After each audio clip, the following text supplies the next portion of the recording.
Bernadotte sent a young man who was the relation to Signoles, the Swedish consul in Paris, to Stockholm to arrange with his partisans, authorizing him to promise all the money that was necessary. I will add that Bernadotte's agents acted skillfully, using the name of the Emperor Napoleon to bring over those who were hesitating to their side. About 2 million francs advanced by Napoleon or lent by General, afterwards Marshal Gerard, was all the money in which the future King of Sweden could dispose of to pay into the bank. Bernadotte's election depended entirely on Napoleon's goodwill, and before appointing him, the Swedes took care to assure themselves of the emperor's consent. If the choice of this marshal of the empire had displeased the French sovereign, he would only have needed to express it to prevent his election. The Swedes had only cast their eyes on Bernadotte because he was related to Napoleon by marriage, Madame Bernadotte being King Joseph's sister-in-law, and wishing in this way to conciliate the emperor's goodwill. Napoleon, however, was prompted to desire that the throne of Sweden should be occupied by a man more loyal to France, and this through an instinctive distrust of the marshal's feelings, a mistrust which events only too fully justified. Under the influence of this prejudice, Napoleon commissioned General Duroc to go one morning to the Élysée, where Prince Eugène was living during the marriage festivities, and to propose to him the future crown of Sweden. Prince Eugène asked for 1 day in which to consider the proposal.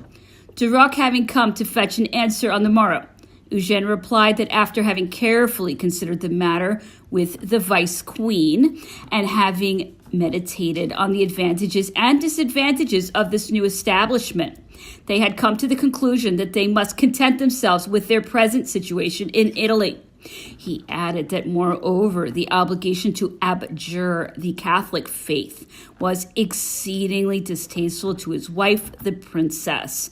Napoleon told Prince Eugène the same day that he had perhaps done right to refuse, although he would have been much pleased if he could have accepted the proposal.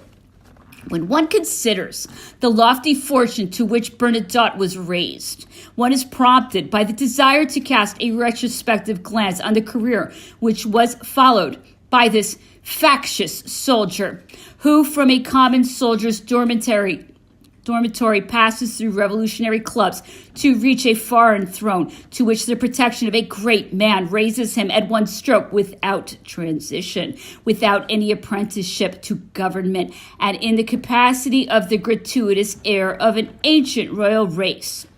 Having entered the royal army as a simple soldier, at the age of 16, he follows his regiment to Corsica, the cradle of the future emperor, whose arm he uses to raise himself. He works with his hands on the St. Florent Road and is employed in keeping the lists in the office of the registrar of the Superior Council of Corsica. He takes 10 years to become a sergeant. The revolution finds him in this rank, which would have been without it the highest rank of his military career. At the beginning of the revolutionary period, when all discipline and subordination was upset, Bernadotte finds himself in his element.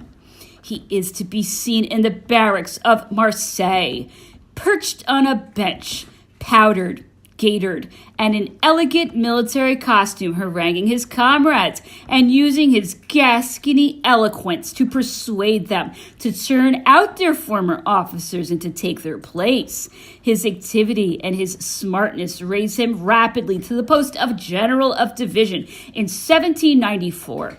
After various alternations of success and failure, he passes over to the Army of Italy under the command of General Bonaparte.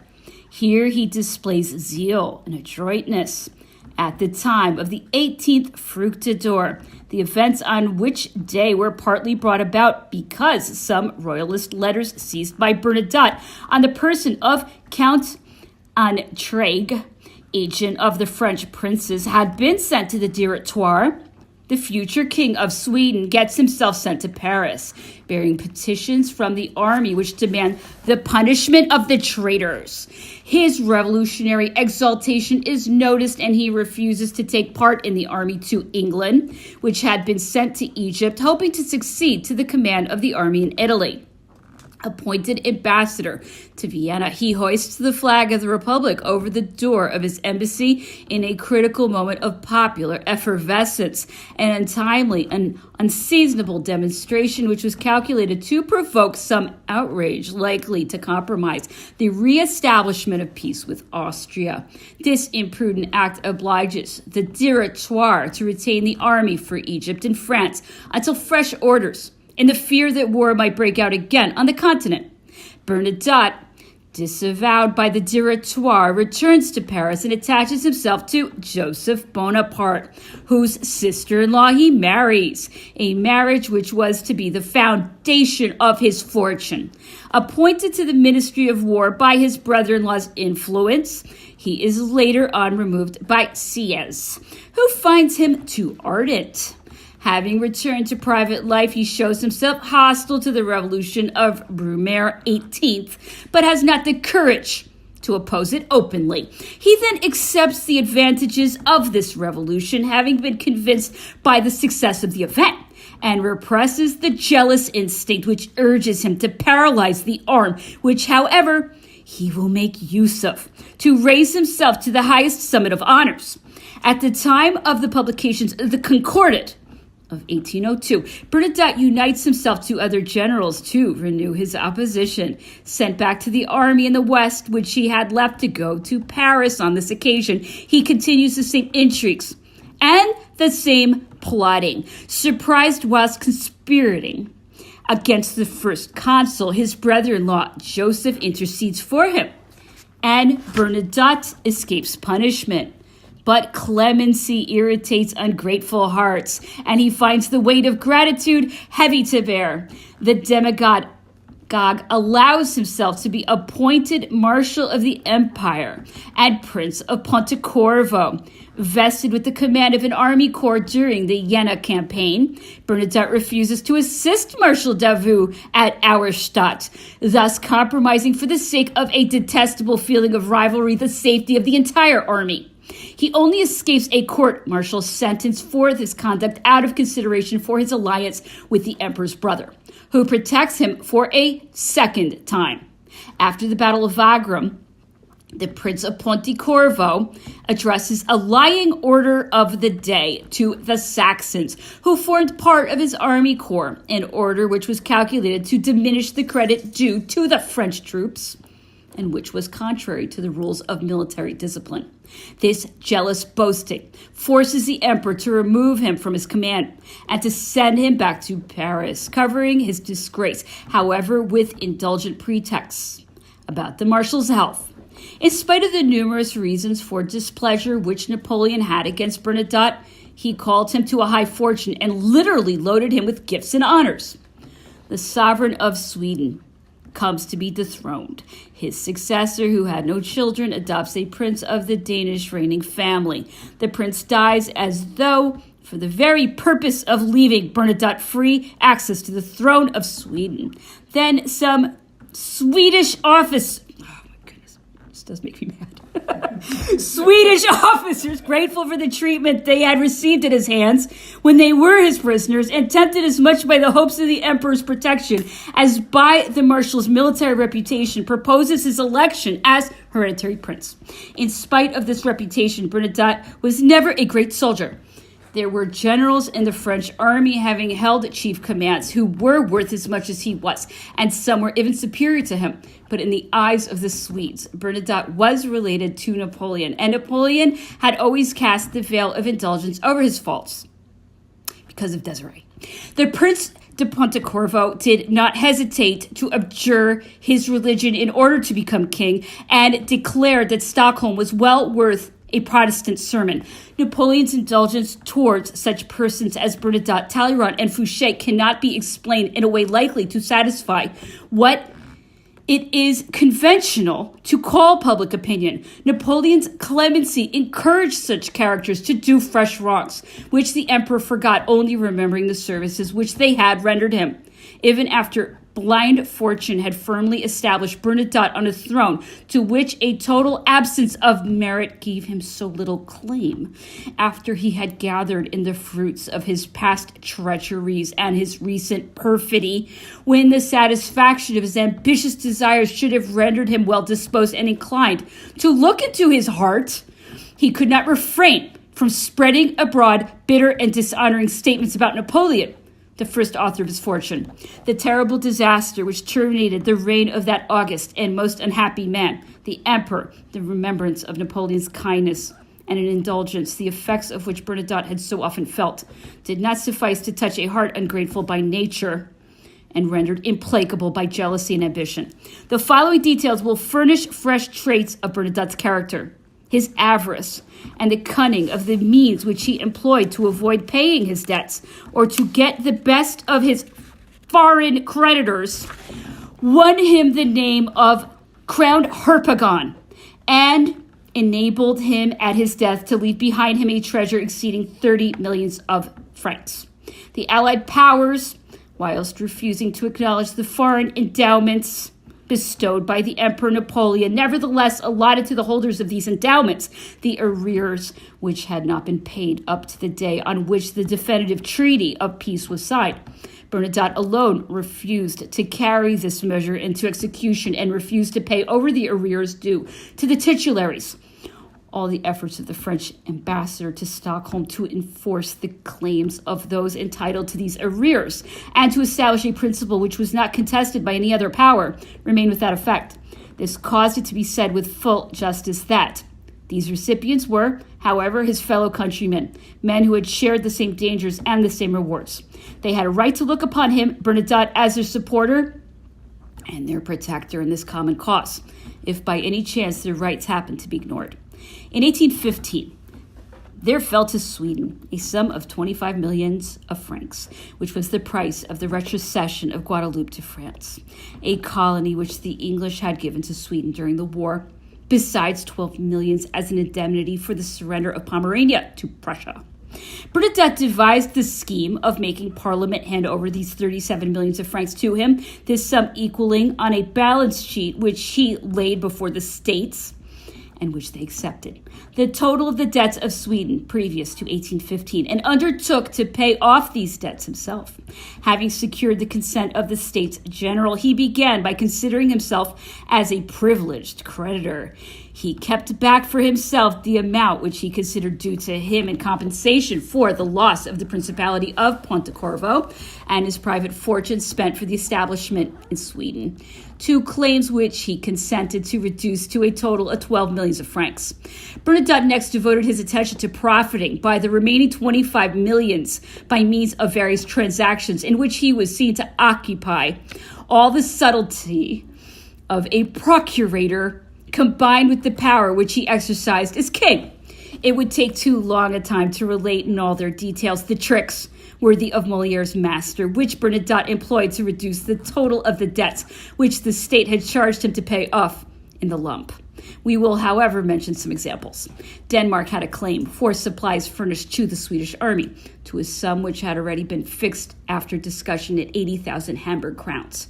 The Danish creditors were so discouraged by the delays and postponements to which they were subjected that, wearied out, they resigned themselves to the receipt of only 37,600 crowns, an American debt which was due from the sale of cargoes of cotton seized at Stralsund in 1812 by the French, but afterwards sold by Sweden, which was to hand over the price realized to the American merchants, was reduced after 10 years haggling by 2/5. The debts contracted with the formal sanction of the states towards the family of Gustavus IV by way of indemnity for the private property which it possessed in Sweden were in their turn reduced by 25%. A Genoese debt of 12 millions after chicaneries of all kinds, prompted mainly by the intention of realizing profits on the coined currencies and the exchange, was finally discharged, although it had been declared absolutely lawful, with a draft on London for £99,000 sterling. The King of Sweden further deducted a sum of 4,000 crowns from this sum, pretending that the philanthropy of the Genoese would not refuse this subsidy to one of the philanthropic establishments of Stockholm. And lastly, Bernadotte, desiring to liquidate the Saxon loan, offered the bondholders 70% of their claims. The majority resigned themselves and accepted this offer. As to the others, all kinds of maneuvers were brought into play against them to force them to agree. All the preceding details have been taken from official documents. When, after the death of Emperor Alexander, Bernadotte's powerful protector, Prince Gustavus Vasa, entered into the service of Russia, this event caused the royal intruder to fear that the interest taken by the Russian government in the son of the exiled monarch might develop in a perilous manner. A doubt as to the stability of this dynasty arose in the mind of the former marshal of the empire, and he expressed himself in the following very characteristic manner. My son will probably have a kingdom. He is sure to have 30 millions. I have to speak of Fouché's disgrace, which is important on account of its cause. The double negotiation opened by this minister in London without the emperor's knowledge, concurrently with the overtures for peace which the King of Holland was making there through the agency of Monsieur Labouchere, was the cause of this disgrace. Napoleon had closed his eyes to the agreement which had been made between Fouché and the Prince de Benevento Talleyrand after the Battle of Essling and the landing of the English expedition in the island of Walcheren. Until then, an open antipathy had separated these two ministers. Their intimacy, manifesting itself under such circumstances, was bound to inspire the emperor with well-founded suspicions. The audacity of Fouché in dealing with a hostile government without Napoleon's participation could not remain unpunished. It would take up too much space to enter into the details of this culpable intrigue, and these are besides matters of public knowledge.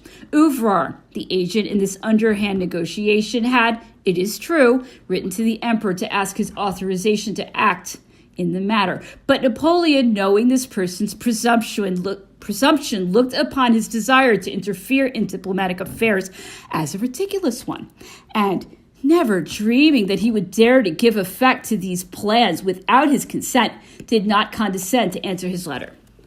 The regrets expressed by the Faubourg Saint-Germain at the news of the dismissal of Minister Fouché, the former bloody terrorist, are worthy of notice.